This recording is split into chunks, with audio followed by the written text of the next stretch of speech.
hadir sidang jamaah Jumat. Insyaallah kita semua senantiasa dirahmati dan dimuliakan oleh Allah Subhanahu wa taala. Pertama-tama dan yang paling utama, Bapak berkesempatan mana kali untuk mengamalkan nama negara Allah Subhanahu wa taala. Dapat seperti Allah Subhanahu wa taala para disebut nama jari, nama roh, nama nasihat, nama kebenaran. Begitu banyak kenikmatan yang Allah Subhanahu wa taala berikan kepada kita, sehingga waktu ngasih hadir ataupun tentang pahala diri kami untuk melaksanakan nasihat dan perintah dalam dirinya karena Allah Subhanahu wa taala dia yang sampai ujung. Maka terkhusus kita yang hadir melaksanakan salat Jumat pada hari ini, maka kita adalah termasuk golongan manusia yang mudah dan senantiasa bersyukur terhadap nikmat Allah Subhanahu wa taala. Anggapan perkara syukur ini dapat sabaki dalam menyertak jauh dari perkataan Allah Ta'ala dan dia yang berkata. Maka jemaah dirahmati dan dimuliakan Allah. Maka orang-orang yang senantiasa bersyukur terhadap nikmat Allah Subhanahu wa taala, maka dijamin Allah Ta'ala dalam Al-Qur'an melakukan dan ditambahi yang untuk pinjaman Allah Ta'ala.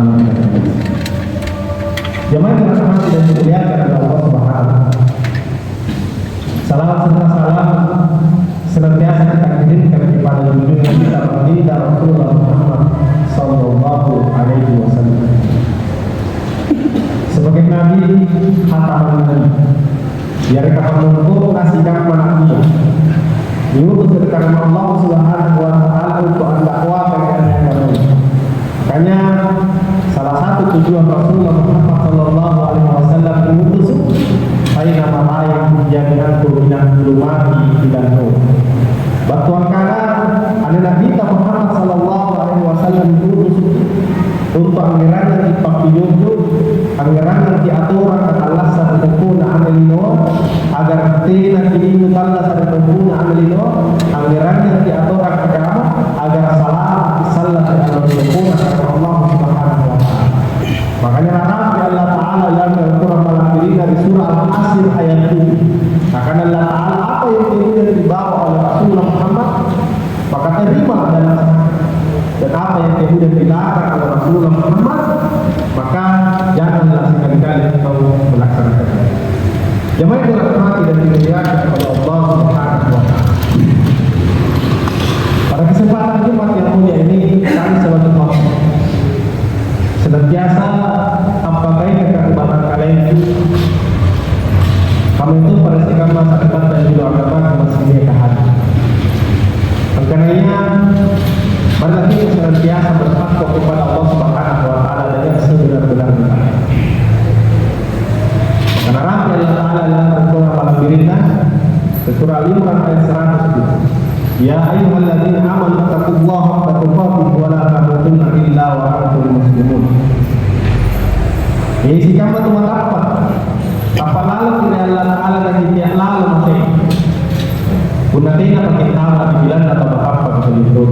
Tidak dapat bilang Allah Ta'ala. Maka dulu Allah Ta'ala tidak dapat bilang dan tidak pakai nama golongan atau apa.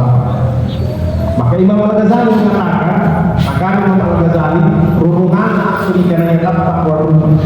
Syarat untuk menjadi orang bertakwa itu ada dua macam. Pertama, dilaksanakan perintahan Allah Ta'ala yang takwana, dibohongi kawan-kawan larangan karena Allah Subhanahu wa taala.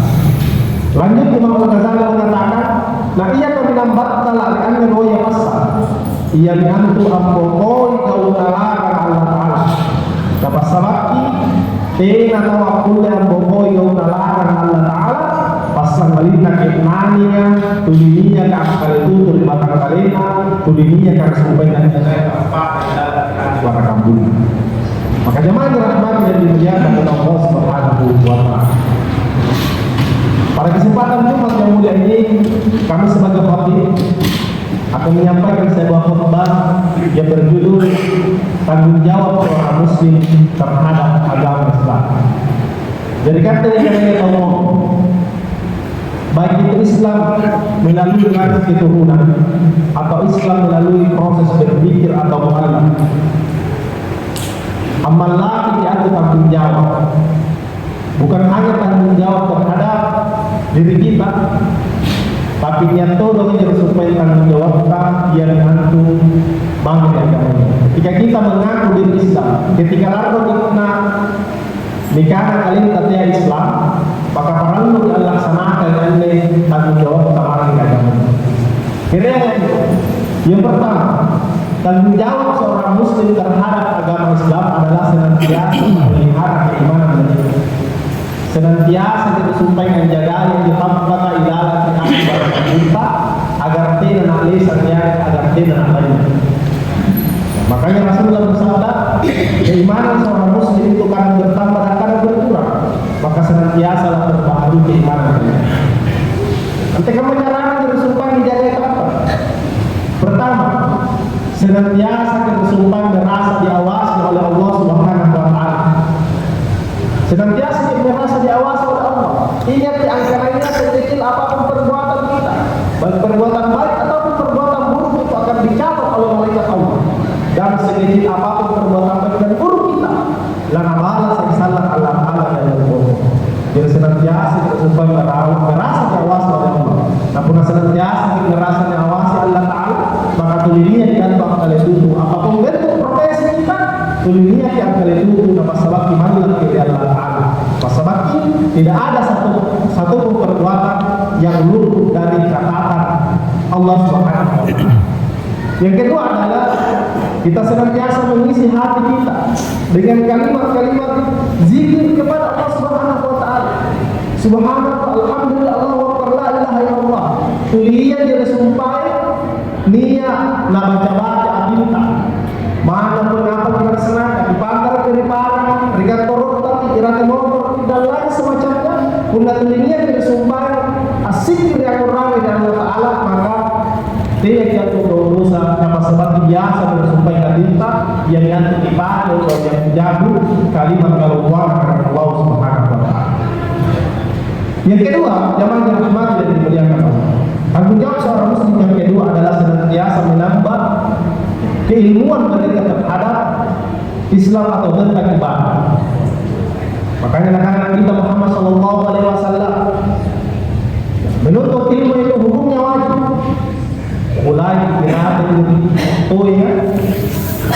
mulai di atas ayunan sampai kalian lah. Jadi selama Allah Subhanahu wa Ta'ala memberikan nafas bagi kita, selama itu pula kita diwajibkan untuk senantiasa mempelajari agama Allah Subhanahu wa Ta'ala. Bunanya antum mati dan sering bersolat ibadah, kita belajar. Kenapa? Karena ibadah tanpa itu buta. Maka para ulama bersumpah, ya hamba belajar dari agama. Apalagi agama yang belajar itu sangat mudah. Dia menghafalkan. Dia hafal. Kita buka di Google atau kita buka di YouTube. Apapun yang ingin kita pelajari, maka itu akan muncul dan memberikan pembelajaran. Karena merasa itu sampai yang terjadi pada hari. Bacaan sholat kita masih bagus, bacaan Quran kita, ibadah kita masih belum bagus menurut kita, maka kita belajar. Karena belajar, mempelajari agama Allah itu hukumnya adalah wajib. Makanya Allah Ta'ala dalam Al-Quran melakirkan surah Al-Mujadilah ayat 11, yarfa'illahu allazina amanu minkum wallazina utul ilmi darajat. Dan angkat itu Allah Ta'ala derajat dan keimanannya, amal lalia yang mengaku keimanan, dan Allah juga akan mengangkat derajat mereka yang senantiasa berilmu beberapa kali. Jamaah yang dirahmati dan dimuliakan oleh Allah Subhanahu wa Ta'ala. Yang kedua atau yang ketiga adalah tanggung jawab seorang Muslim terhadap Islam, yaitu senantiasa melaksanakan syariat agama Islam. Kita bersumpah karena syariat agamanya. Syariat agamanya ia diatur ibadah. Ibadah itu ada dua. Secara garis besar itu ibadah itu ada dua. Pertama, kita beribadah kepada Allah Subhanahu wa Ta'ala dengan cara ritual, sholat. Itu kewajiban kita. Tidak boleh kita tinggalkan dalam keadaan apapun. Kemudian ada juga ibadah sosial yang antum arang kana khalifatan fil ard. Kerana itu sumpah penerapan kana khalifatan fil ard. Yang antum ibadah kita terhadap sesama muslim. Kibagi pasti sambungan sama ngeri saribatan tarik yang balanta. Ya, kita jaga lingkungan kita jangan merusak lingkungan. Itu adalah merupakan penerapan ya, ibadah seorang muslim sebagai tanggung jawabnya kepada agama Islam.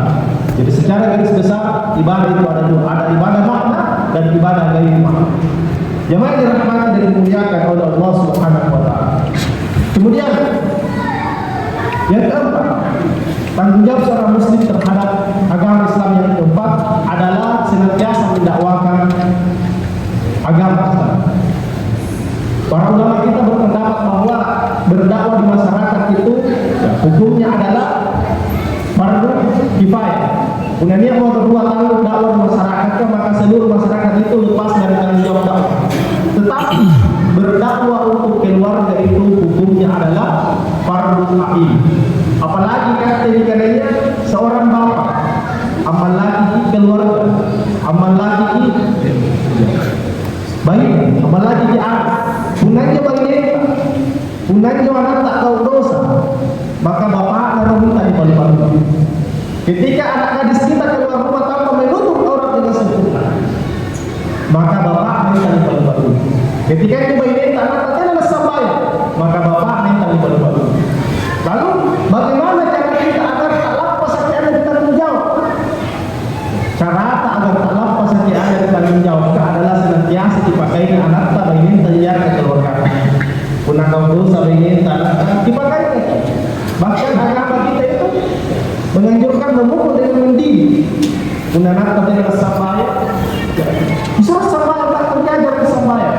Punah lebat tolong paling disuruh ini tanah tak laksanakan perintahan dan arah pada wajib. Maka lepas dari tanggung jawab dengan masalah aku lebih tanggung jawab dari kanan Allah Subhanahu wa taala. Seperti kejadian Nabi Nuh. Nabi Nuh itu senantiasa berdakwah kepada keluarganya, senantiasa pakai tak beda anaknya. Mingkat yang mantul dapat pilih. Nah, kamu mana berarti insyaallah bisa memberikan jawab dakwah terhadap keluarga. Jemaah dirahmati dan dimuliakan oleh Allah Subhanahu wa taala. Mudah-mudahan khotbah yang kami sampaikan ini mengenai batu-batu yang hasil dari masalah kalian dan kita yang hadir ini, semoga pula kita laksanakan yang tanggung jawab terhadap agama Islam dan bersama kita menjadi manusia ahsan takwin atau manusia yang bertakwa di sisi Allah Subhanahu wa taala, sehingga barangkali kita lasatkan tumpun amilino salam kirim Allah syukur kepada Allah Subhanahu wa taala. Barakallahu li wa lakum fil Qur'anil azim wa nafa'ana iyyakum bi dan ayat al-hakim. Kata ini yang tilawatahu innahu wal ghafurur rahim.